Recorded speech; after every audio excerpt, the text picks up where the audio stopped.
네, 선생님 안녕하세요. 안녕하세요.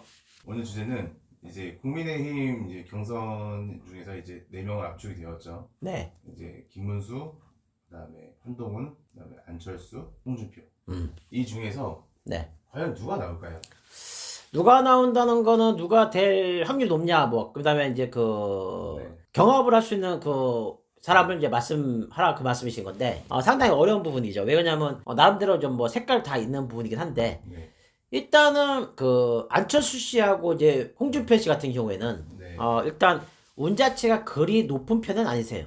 그러니까 뭐 1등감이다라고 얘기하기에는 조금 약한 부분이 좀 없잖아 있으세요. 그래서 사실은 홍준표 씨나 안철수 씨는 뭐 다음 기회를 노리시는 게 더 나을 수 있고요. 안철수 씨 같은 경우는 좀 안타까운 게 공주를 타고났는데 네. 공을 제대로 잘 못 들이고 있는 것 같아요. 그러니까 어떻게 보면은 뭐 이렇게 뭐 자기가 이렇게 좀 빌어야 되는 부분이 약간 좀 약하게 작용해서 그 조상님도 좀 도와주고 이제 그래야 되는 부분이 있는데 네. 그 부분을 조금 뭐 이렇게 멀리 했든 어쨌든 간에 그 도와줄 수 있는 그 조상이 없으셔서 번번이 잘 안 되는 경우가 있고요. 일단은 홍준표 그분은 너무 셉니다. 기세가 좀 세고요. 말도 굉장히 이렇게 직선적으로 이렇게 얘기하는 그런 사람이거든요. 네. 그리고 굽힘이 없어요. 그러니까 흔히 말해서 목에 칼이 들어와도 할 말은 꼬박꼬박 할 수 있는 그런 스타일이에요. 네. 그래서 굉장히 센 이미지도 있고 하는데 문제는 대통령이 되려면 뭐 하늘에서도 도와줘야 되고 뭐 조상도 도와줘야 되고 여러 가지 그 변수에 다 그게 작용이 되는데 두 분은 대통령이 되기에는 조금 어렵죠.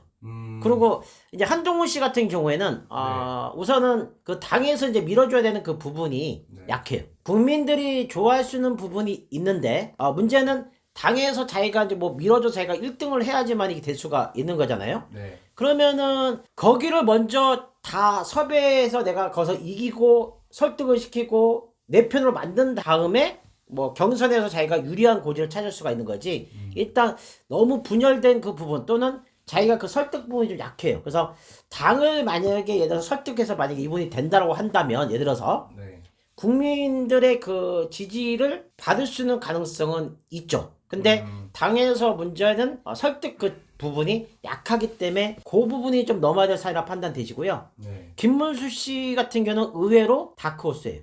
그래서 경합을 한다라면은 네 분이 다 사실은 뭐 거기서 거기라든가 뭐 쫄쫄시킬 차이가 있긴 한데 김문수 씨가 조금 더 유력하긴 합니다. 유력하도 물론 여러 가지 그날의 그 시기라든가 운세에 따라서 약간 변화가 있을 수 있겠죠. 네. 근데 김문수 씨 운세가 상당히 상승 기운이거든요. 오. 그리고 한동훈 씨 같은 경우에는 5월 달도 그 상승 기운이 있긴 해요. 네. 근데 이제 이거를 이제 잠깐 이게 기운이 있었을 때 누가 그걸 잡아서 내 거로 만드냐 차이가 좀 있다 판단되거든요. 그래서 안철수 홍준표 씨는 조금 운이 약하고 그 다음에 김문수 씨하고 한동훈 씨가 5월 달에 운이 좀 강하긴 한데 근데 김문수 씨 쪽이 훨씬 조금 더 강해요. 그래서 뭐 누가 되냐 안 되냐가 굉장히 뭐 이거를 딱 부러지게 얘기하자라면은 네.